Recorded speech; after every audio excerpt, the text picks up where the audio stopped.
दोस्तों, ऐसा कहा जाता है कि दुनिया में मन सबसे ज्यादा शक्तिशाली चीज होता है। अगर किसी चीज को आप पूरे मन से चाहो तो आप उसे हासिल कर सकते हैं, ऐसा सभी महापुरुषों का कहना है। लेकिन अगर यह सत्य है तो हम जो कुछ अपने मन से चाहते हैं वो हमें हासिल क्यों नहीं होता है?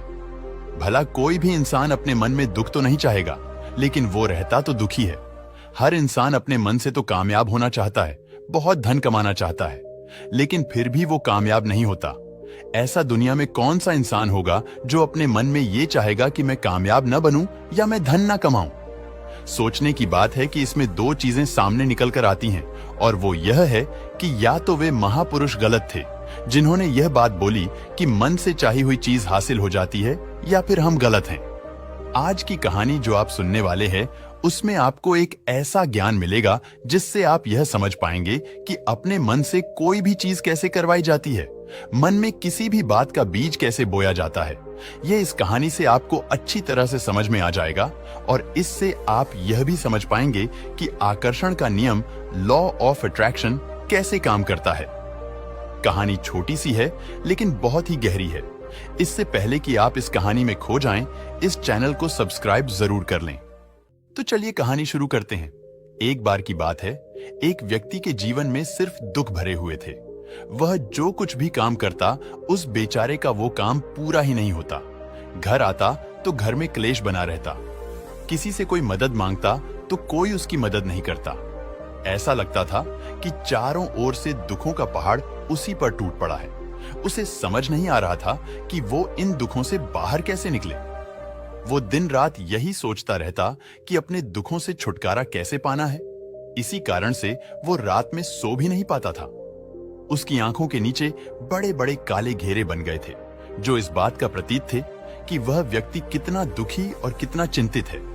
कभी कभी तो उसके मन में खुदकुशी करने के भी ख्याल आते थे, लेकिन अपने परिवार की चिंता करके वो यह कदम नहीं उठा पाता था। वो इतना दुखी हो गया कि उसने फैसला किया कि वो इन दुखों से छुटकारा पाके रहेगा। इसके लिए चाहे उसे कितनी भी मेहनत क्यों न करनी पड़े, कुछ भी करना पड़े, चाहे अंगारों पर चलना पड़े, लेकिन इन दुखों से छुटकारा पाके रहेगा। ऐसे ही एक दिन उसने अपने मित्र से पूछा कि मैं अपने जीवन को कैसे सुधारूं। उसके मित्र ने उसे बताया कि तुम किसी बाबा के पास जाओ।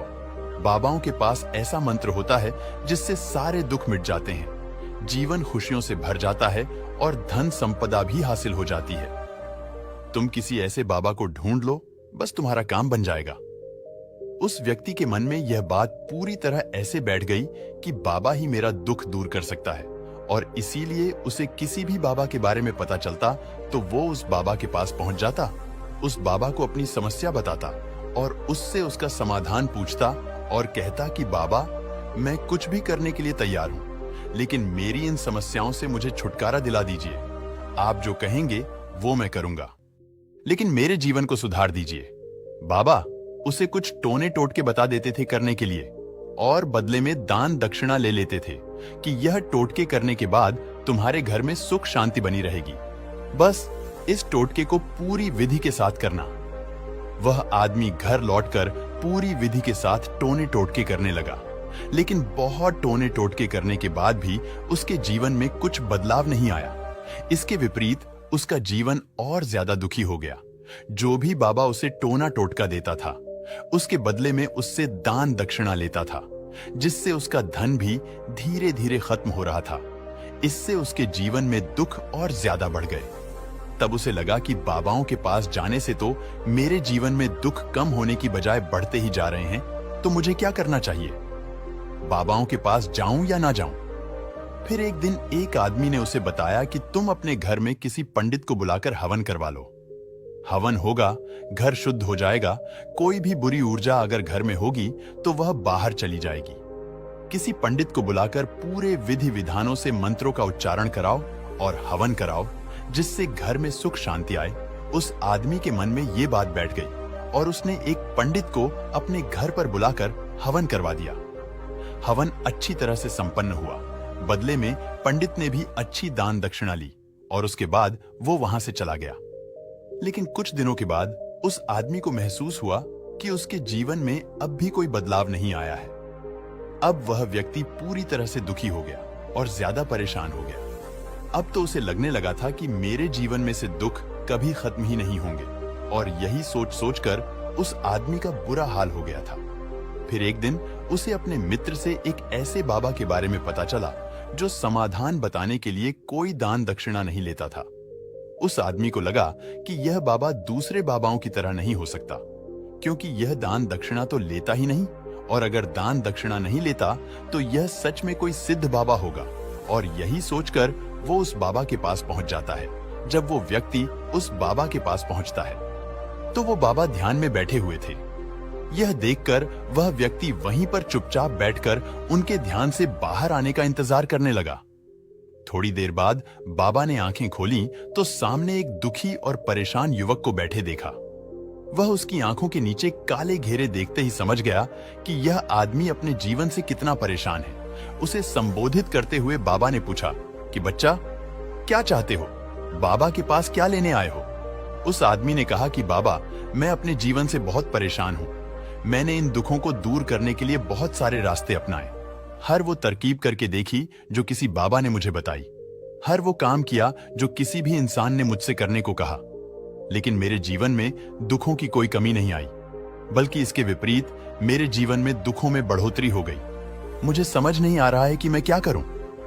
कभी कभी तो मैं खुदकुशी करने की सोचता हूं, लेकिन अपने परिवार के बारे सोचकर मैं यह कदम नहीं उठा पाता। मैंने आपके बारे में बहुत सुना है बाबा, और मैं बहुत उम्मीद के साथ आपके पास आया हूं। कृपया करके मुझे कोई ऐसा मार्ग बताएं जिससे मुझे अपने दुखों से छुटकारा मिल जाए। मैं अपने दुखों से छुटकारा पाने के लिए कुछ भी करने को तैयार हूं। आप मुझे कोई भी रास्ता बताएं, चाहे वो रास्ता कितना भी कठिन क्यों ना हो, मैं उसको पार करके रहूंगा। बाबा ने महसूस किया कि यह व्यक्ति तो सच में बहुत परेशान है। बाबा ने उसकी बात सुनकर कहा, बच्चा, दुखों को दूर करने के लिए मंत्र ऐसे ही नहीं मिलते। मंत्र पाने के लिए कुछ करना पड़ता है। तुम कुछ कर सकते हो। यह सुनकर पहले तो उस व्यक्ति ने सोचा कि यह बाबा भी मुझसे दान दक्षिणा ही मांगेंगे, लेकिन और कोई रास्ता ना होने के कारण उसने कहा कि बाबा, आपको जितनी भी दान दक्षिणा चाहिए मैं देने के लिए तैयार हूं, लेकिन आपका मंत्र सच्चा होना चाहिए, वह पूरा होना चाहिए, उसका फल मुझे मिलना चाहिए। उसके बाद आप जो भी दान दक्षिणा लेना चाहते हैं वह मैं दे दूंगा। बाबा ने कहा कि दान दक्षिणा तो बहुत छोटी सी चीज है, मुझे वो नहीं चाहिए। इस पर वो आदमी सोच विचार करके बोला, तो बाबा, मैं अंगारों पर भी चलने के लिए तैयार हूं, बस आप मुझे आज्ञा दीजिए। बाबा ने कहा कि मैं अंगारों पर चलने वाली छोटी कार्य तुमसे नहीं कराने वाला। मैं जो तुमसे कराने वाला हूं वो बहुत कठिन मंत्र है, क्या उसे पूरा कर पाओगे? तब उस व्यक्ति ने कहा, बाबा, आप मुझे बताइए तो सही, मुझे करना क्या होगा? मैं कुछ भी करने को तैयार हूं। इस पर बाबा ने उसे कहा कि यहां से जब तुम अपने घर जाओ तो रास्ते में अपने मन में यह दोहराते जाना कि मैं सुखी हूं, मैं सुखी हूं।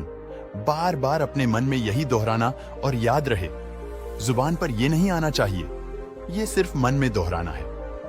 यह सुनकर वह आदमी बोला, बस इतनी सी बात, यह तो मैं चुटकी बजाकर कर लूंगा, लेकिन इससे होगा क्या? बाबा बोले, इस मंत्र को करके देखो। वैसे भी तुमने इतने बाबाओं के मंत्र किए हैं, तो इस मंत्र को भी करके देख लो। उस व्यक्ति ने सोचा कि बाबा कुछ दान दक्षिणा तो ले नहीं रहे, और यह तो छोटा सा मंत्र है, इसे तो मैं कर ही लूंगा। वह बोला, ठीक है बाबा, मैं यह मंत्र जरूर करूंगा। वह व्यक्ति यह कहकर वहां से जाने लगा, लेकिन तभी बाबा ने पीछे से आवाज देकर बोले, बच्चा, एक बात याद रखना, जब तुम यह मंत्र अपने मन में दोहराओ तो तुम्हारे मन में बंदर के विचार नहीं आने चाहिए, बंदर का ख्याल भी नहीं आना चाहिए, तभी यह मंत्र सिद्ध होगा। वह व्यक्ति बोला, मुझे तो आज तक बंदर का कोई विचार नहीं आया, तो अब क्यों आएगा?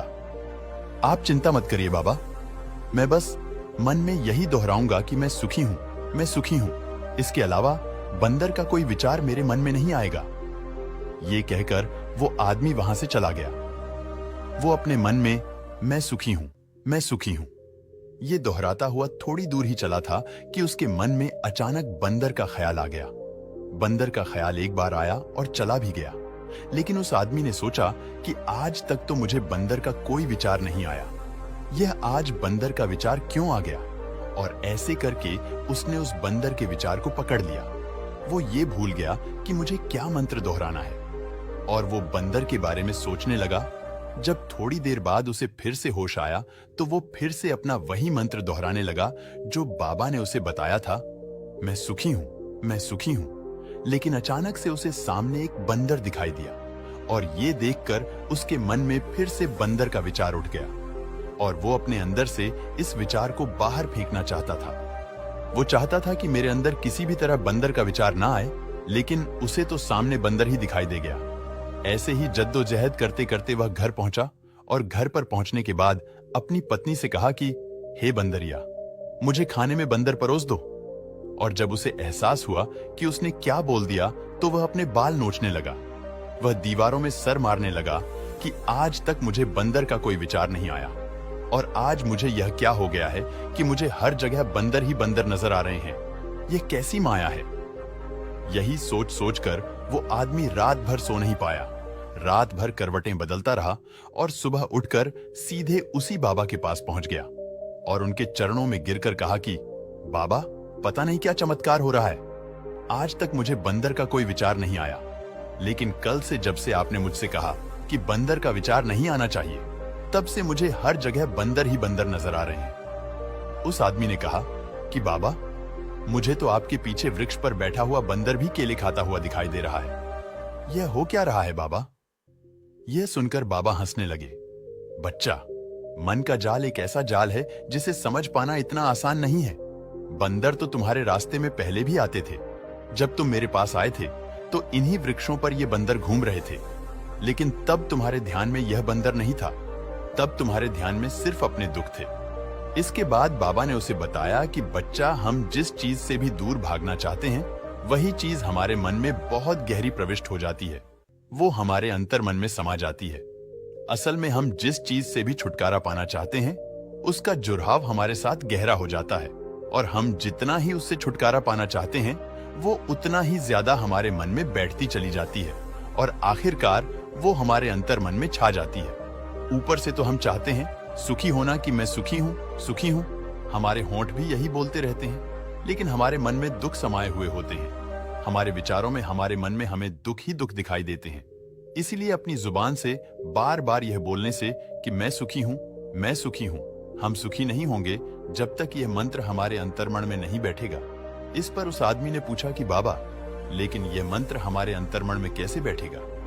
यह सुनकर बाबा ने कहा, बच्चा, अपने दुखों से लड़ना बंद कर दो। जब तक तुम अपने दुखों को दूर करने के लिए सोचते रहोगे, तब तक वो दुख तुमसे चिपके रहेंगे। तब तक वो दुख तुम्हारे अंतर्मन पर अपना राज जमाए रहेंगे और जिस दिन तुम उन दुखों के बारे में सोचना ही छोड़ दोगे, उन दुखों से छुटकारा ही नहीं पाना चाहोगे, उसी दिन से तुम्हारी जिंदगी से दुख गायब हो जाएंगे। क्योंकि किसी भी चीज से छुटकारा पाने के लिए हमें उस चीज के बारे में सोचना पड़ता है और हम जितना ही उस चीज के बारे में सोचते हैं, वो उतनी ही गहरी हमारे मन में बैठती चली जाती है। हम अधिकतर समय दुखों के बारे में ही सोचते हैं। हम यही सोचते हैं कि हमारे जीवन में दुख है और हमें इससे छुटकारा पाना है। इसी वजह से बार बार सोचने से वो दुख हमारे अंतर मन में पूरी तरह से बैठ जाते हैं और हमें एहसास भी नहीं होता। इसलिए अगर तुम दुखों से छुटकारा पाना चाहते हो, तुम दुखों से छुटकारा पाने का ख्याल अपने दिमाग से निकाल दो, तुम्हें दुखों से छुटकारा मिल जाएगा। अक्सर आदमी नशा छोड़ना चाहता है, शराब छोड़ना चाहता है।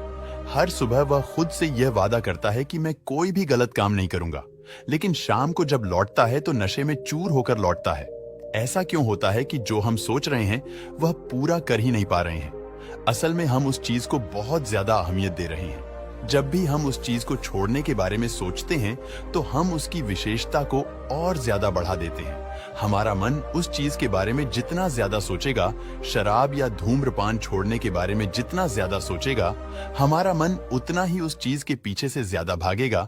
हमें उस चीज से लड़ना नहीं है, बल्कि बिना सोचे गुजर जाना है। और अगर इस मंत्र को हम समझ लेते हैं तो हम अपने जीवन में जो भी पाना चाहते हैं उसे अपने अंतर मन में डाल सकते हैं और एक बार वह लक्ष्य हमारे अंतर मन में बैठ जाता है तो फिर हमें सफलता पाने में कोई भी समस्या नहीं आती और न ही दिक्कत आती।